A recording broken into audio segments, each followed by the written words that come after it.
Olá, boa noite a todos. Sejam todos bem-vindos ao nosso estudo do Evangelho. Eu sou Leila Rocha de Oliveira, do Centro de Estudos Espíritas Allan Kardec, aqui da cidade de Olambra. Estamos iniciando mais um ano, quando nos reunimos dia 4 de janeiro de 2022, como todas as terças-feiras, às 20 horas, nós temos esse encontro, quando procuramos refletir no Evangelho do Cristo, à luz da doutrina espírita. Sejam todos muito bem-vindos, amigos vão chegando, os amigos espirituais, os amigos também que fazem parte dessa grande rede, que é a rede do SEAC de Olambra, e nós vamos cumprimentando a cada um com um abraço muito carinhoso, muito fraterno. Boa noite, Sandra. Boa noite a todos vocês que estão aí conosco.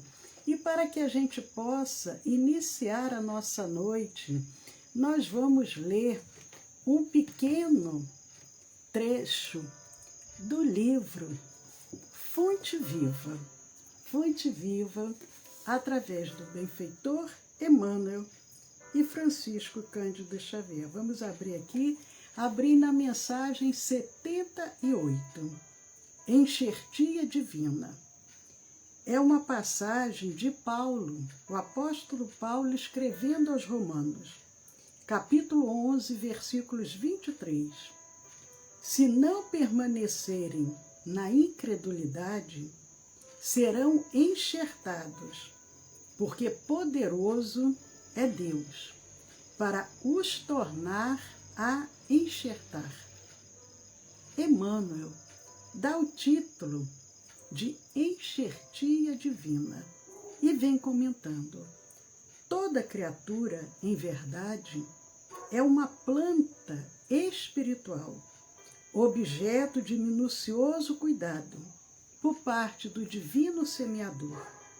Cada homem, qual ocorre ao vegetal, apresenta diferenciados períodos na existência: sementeira, germinação, adubação, desenvolvimento, utilidade, florescência, frutificação, colheita. Nas vésperas do fruto, desvela-se o pomicultor, com mais carinho, pelo aprimoramento da árvore. É imprescindível haja fartura e proveito. Na luta espiritual, em identidade de circunstâncias, o Senhor adota iguais normas para conosco, atingindo o conhecimento, a razão e a experiência. O pomicultor celeste nos confere preciosos recursos de enxertia espiritual, com vistas à nossa sublimação para a vida eterna. A mensagem 78 do livro Fonte Viva, Enxertia Divina. Vamos orar. Senhor, gratos somos por estarmos reunidos mais uma vez em Teu nome. Com muita alegria, Senhor Jesus, iniciamos mais um ano, estudando Teu Evangelho à luz da doutrina espírita. E te pedimos, Senhor, toca os nossos corações, para que possamos sentir a Tua presença, nos conduzindo, nos orientando. Sê conosco, Senhor Jesus. Sê conosco, Senhor, agora e sempre. Muito obrigada, Pai.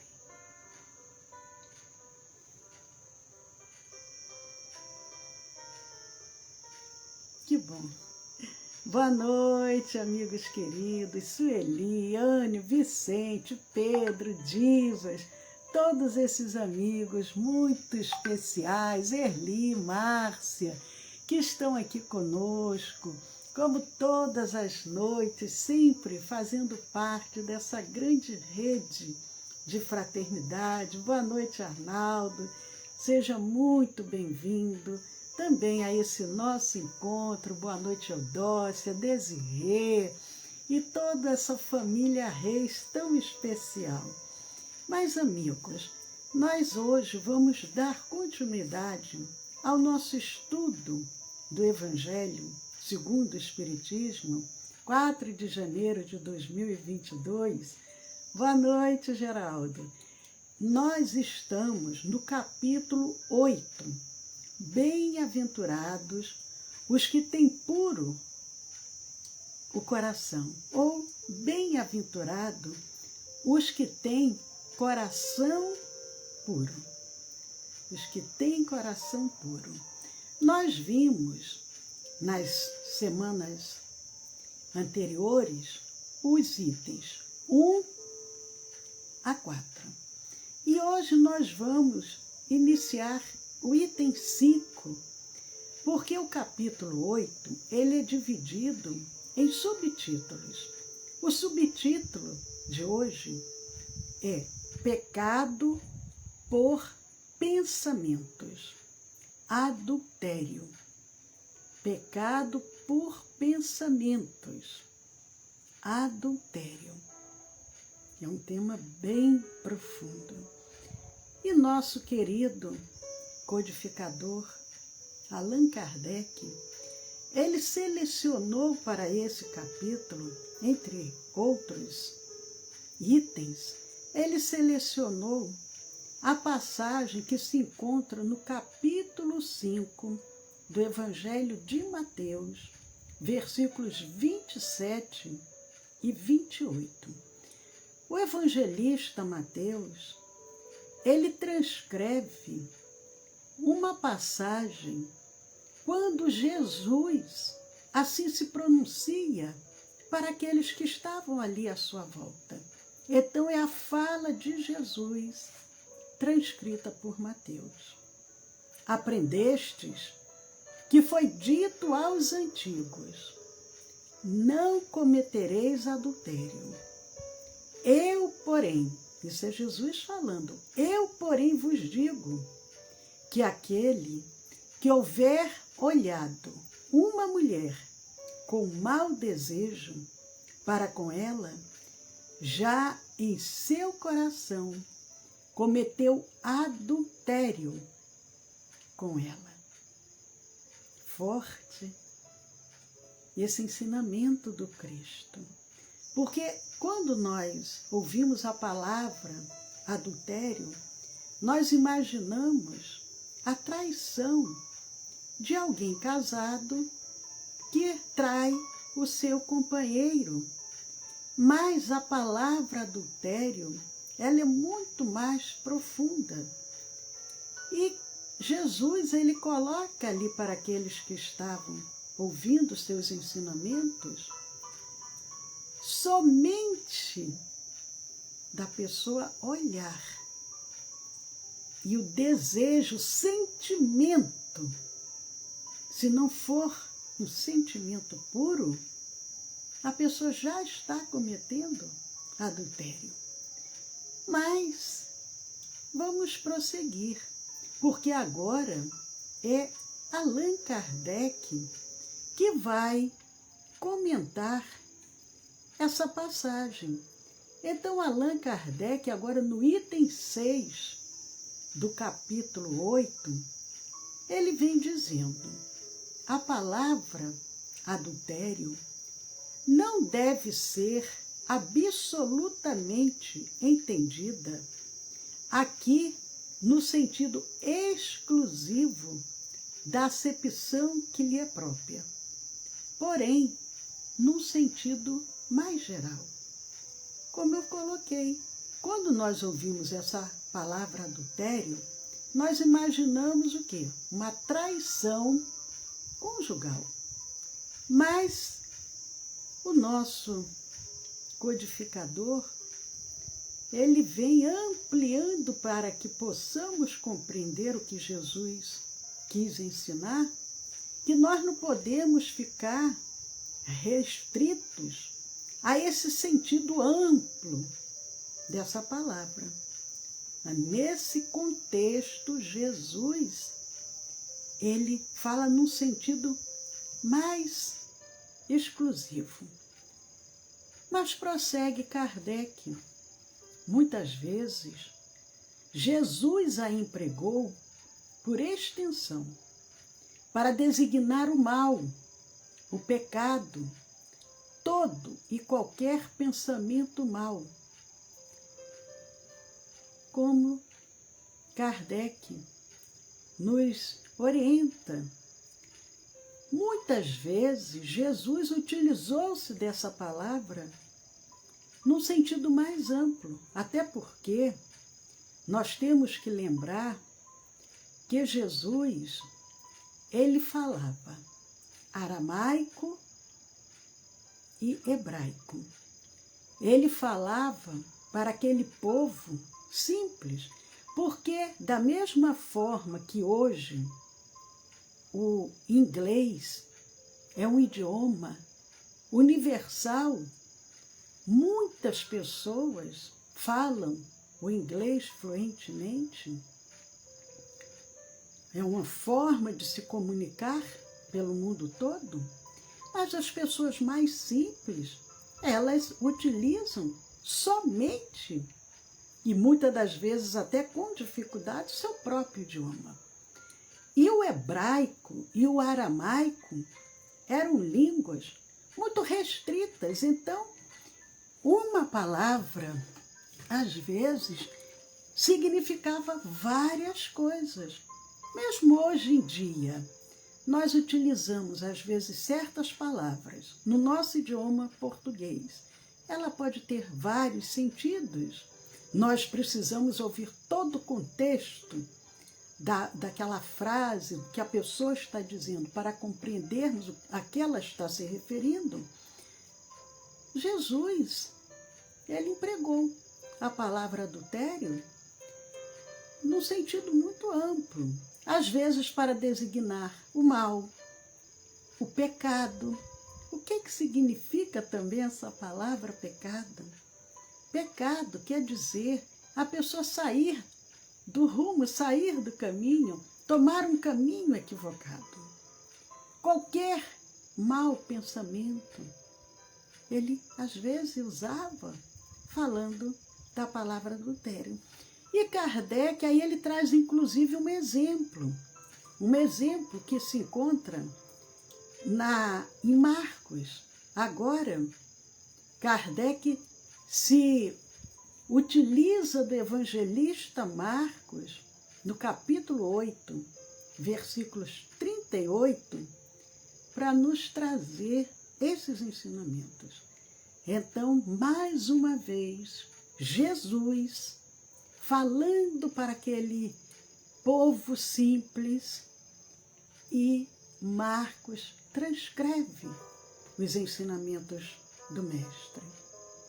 Porquanto, se alguém se envergonhar de mim e das minhas palavras, dentre esta raça adúltera e pecadora, o Filho do Homem também se envergonhará dele, quando vier acompanhado dos santos anjos, na glória de seu Pai.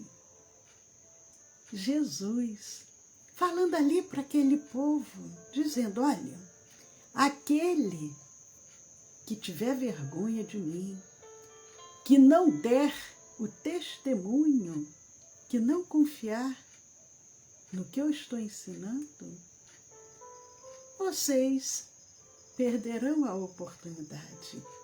Mas ele transcreve de uma forma que aquelas pessoas pudessem compreendê-lo, de uma maneira bem forte, bem direta. Então, repetindo o que Jesus falou para aquele povo, porquanto, se alguém se envergonhar de mim e das minhas palavras, dentre esta raça adúltera e pecadora, o Filho do Homem, que era ele.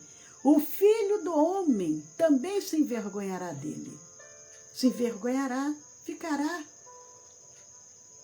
decepcionado quando vier acompanhado dos santos anjos na glória de seu Pai. Porque era uma maneira como aqueles homens simples poderiam compreender o que Jesus queria dizer. Então Jesus diz, olha, não tenham medo. O que eu estou dizendo é verdadeiro. Agora, aquele que não quiser me seguir, vai acabar ficando no prejuízo. Mas Allan Kardec continua sua reflexão nos dizendo: a verdadeira pureza não está somente nos atos, está também no pensamento. Porquanto aquele que tem puro o coração nem sequer pensa no mal. Foi o que Jesus quis dizer. Ele condena o pecado, mesmo em pensamento, porque é sinal de impureza. Nós sabemos que nós estamos aqui num processo lento de aprendizado. Não que Deus queira, deseje que seja lento, mas é que nós somos alunos indisciplinados, alunos acomodados, repetimos de ano, deixamos os deveres, as tarefas por fazer, ou vamos fazer no último minuto. Mas Kardec, ele vem nos orientando, esclarecendo o que Jesus quer nos ensinar. Porque nós sabemos, o nosso pensamento, ele é uma matéria que cria formas, que impregna aonde nós estivermos. O que nós pensamos, nós criamos aquela forma. Aquilo ali, ele fica impregnado do que nós pensamos. Quando nós agimos, quando nós temos a ação, e dependendo de qual seja essa ação, será muito pior. Entre nós pensarmos em agredir alguém e termos a ação de agredir, o ato da agressão foi muito pior. A própria lei humana, os códigos humanos, eles não punem o pensamento, porque ninguém vai conseguir captar o pensamento do outro. O juiz não sabe o que o réu está pensando. Mas a partir do momento que nós fizermos o ato, nós estamos suscetíveis de sermos punidos. Mas o pensamento, ele vai ser julgado não pelo outro, porque o outro não sabe que nós estamos pensando, mas a nossa consciência nos cobrará. E Kardec esclarece isso. A verdadeira pureza não está somente nos atos. Quando nós já conseguimos evitar o ato violento, agressivo, mentiroso, egoísta, nós já demos um passo importante. Mas o próximo passo que nós precisamos dar é vigiar o pensamento e os sentimentos. Porquanto aquele que tem puro coração nem sequer pensa no mal. Já consegue o pensamento ser somente pensamento de bondade, de caridade, de fraternidade, de amor, de tolerância. E foi o que Jesus quis dizer. E que Marcos transcreve. Quando Jesus condena o pecado, mesmo em pensamento, porque é sinal de impureza. Então precisamos o quê? Começarmos a trabalhar, vigiando o que pensamos, educando os nossos pensamentos. É a forma que nós vamos encontrar para quando observarmos, nós já não pensamos mais no mal. Os nossos pensamentos serão somente pensamentos positivos. Mas Kardec continua agora no item 7. No item 7 do capítulo 8 de O Evangelho segundo o Espiritismo. E no capítulo 7, ele faz um questionamento, ele faz uma pergunta. Esse princípio suscita naturalmente a seguinte questão. Sofrem-se, agora vem a questão, sofrem-se as consequências de um pensamento mau, embora nenhum efeito produza? Então ele quer saber, ora, a pessoa pensou mal, mas ele não realizou o ato, ficou somente no pensamento. Vai haver alguma consequência? Ele vai sofrer alguma consequência em função desse mau pensamento? Embora ele não tenha produzido nenhuma ação? E continua ele refletindo. Cumpre-se faça aqui uma importante distinção. À medida que avança na vida espiritual, a alma somos nós, espíritos encarnados. A alma que enveredou pelo mau caminho se esclarece e despoja pouco a pouco de suas imperfeições, conforme a maior ou menor boa vontade que demonstre, em virtude de seu livre arbítrio. Kardec ele pergunta em O Livro dos Espíritos aos benfeitores amigos, por que ainda há o mal na Terra, por que ainda há essas situações todas que nós presenciamos? E eles dizem que o esforço seria pequeno, mas que nós nos acomodamos e não queremos fazer o mínimo esforço que seja. E aqui ele coloca isso. À medida que nós vamos evoluindo moralmente, espiritualmente, que nós vamos nos esclarecendo, aos poucos, nós vamos deixando de lado as nossas imperfeições. Mas isso vai ser de acordo com o quê? Com a nossa vontade, com o nosso desejo. E o nosso desejo, ele está muito ligado ao nosso livre-arbítrio, porque Deus não impõe. Se ele impusesse, se os benfeitores impusessem, qual seria o nosso mérito? Então Deus nos dá a oportunidade para tomarmos as nossas próprias decisões. Por isso que nós demoramos tanto, porque somos lentos para nos decidirmos nos caminhos mais floridos. Parece absurdo, mas em geral, ao invés de nós procurarmos o caminho mais fácil, que vai nos conduzir de uma forma mais rápida a essa evolução espiritual, nós começamos a nos desviar, buscando atalhos que nem sempre vão nos conduzir da melhor maneira. E Kardec nos diz aqui, em resumo, naquele que nem sequer concebe a ideia do mal, já há progresso realizado.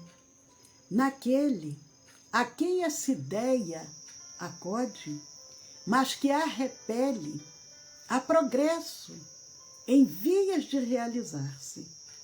Naquele, finalmente, que pensa no mal, e nesse pensamento se compraz, o mal ainda existe na plenitude da sua força. Olha que coisa interessante. Ele diz 3 situações. A pessoa já não pensa mais no mal de jeito nenhum. Esse já conseguiu o progresso. Aquele outro ainda pensa no mal, mas bota, sai para lá pensamento. Esse já está no caminho do progresso. E o outro, terceiro, ele ainda se compraz com o mal. Então, esse daí ainda precisa de um trabalho, fazer um esforço para poder vencer. Ele diz, num, o trabalho está feito. No outro, está por fazer-se.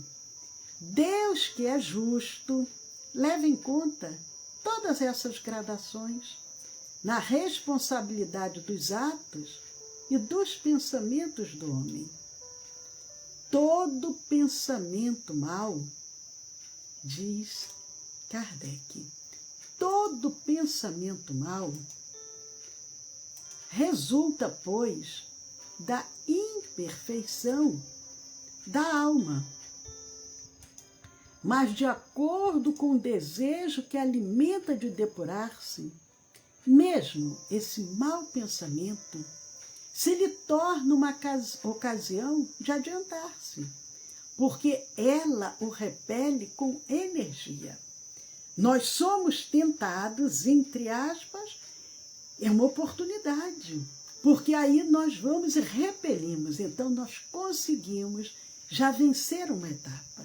É indício de esforço por apagar uma mancha. Não cederá se apresentar oportunidade de satisfazer a um mau desejo. Depois que haja resistido, sentir-se-á mais forte e contente com a sua vitória. A pessoa passa pela rua e vê, por exemplo, alguém deixou a carteira de dinheiro cair no chão. Passou pela cabeça dele, nossa, eu estou sem 1 centavo no bolso. A minha conta de luz está atrasada. Eu poderia utilizar-se desse dinheiro. Ele pensou, mas ele repele, não, que isso? Esse dinheiro não é meu, isso é desonesto. E ele corre atrás da pessoa que perdeu a carteira e devolve o dinheiro. Ele não cedeu àquela tentação. Aquela que, ao contrário, não tomou boas resoluções, procura ocasião de praticar o mau ato. Se não leva a efeito, não é por virtude da sua vontade, mas por falta de ensejo. Não teve oportunidade, se tivesse, faria. É, pois, tão culpada quanto seria se o cometesse. Então, Kardec diz, encerrando esse ensinamento, ele diz, aquele resistiu à tentação. Agora, aquele outro que só não praticou porque não teve a oportunidade, esse ainda é tão culpado quanto seria se o cometesse. Por isso que Jesus fala do pensamento e do adultério. Porque a pessoa pode dizer, mas eu pensei, mas não fiz. Mas o nosso perispírito já ficou marcado. O nosso perispírito já ficou com aquela mancha, como diz Kardec, pelo mau pensamento Não fizemos porque não tivemos a chance, mas gostaríamos de ter feito. Amigos, então encerramos aqui o capítulo 8, o item 7, e a semana que vem nós vamos prosseguindo. Faltam apenas 2 minutos para iniciarmos a nossa reunião agora de vibração, que é uma reunião à distância, não é ao vivo. À distância, de 8h30 às 9h30 da noite, a equipe espiritual, os trabalhadores da nossa casa, reunidos em nome do Cristo, vamos realizar a reunião de vibração, que é uma reunião de tratamento. Cumprimentando a todos os amigos queridos que estão aqui conosco, mantenham-se em sintonia, até de 8h30 às 9h30 da noite, e aquele que porventura desejar encaminhar algum nome para fazer parte dessa reunião de tratamento, ou algum acolhimento fraterno, alguma orientação, encaminhe para o WhatsApp do nosso Centro Espírita e nós passaremos todas as orientações. Agora nós temos um encontro marcado no domingo, 20 horas, que é o nosso Evangelho no Lar. O WhatsApp do nosso Centro Espírita é o 19, é o DDD 19, e o celular é o 99-341-6316. 1999-341-6316. Quem ainda não conhece os nossos canais do YouTube e do Telegram, nosso canal do YouTube, Centro de Estudos Espíritas Allan Kardec, e o nosso canal do Telegram, SEAC 2012. Juntos podemos muito. Vamos juntos semear a luz. Paz a todos. Um abraço muito carinhoso para todos que estão aqui conosco. E até domingo, com as bênçãos de Deus.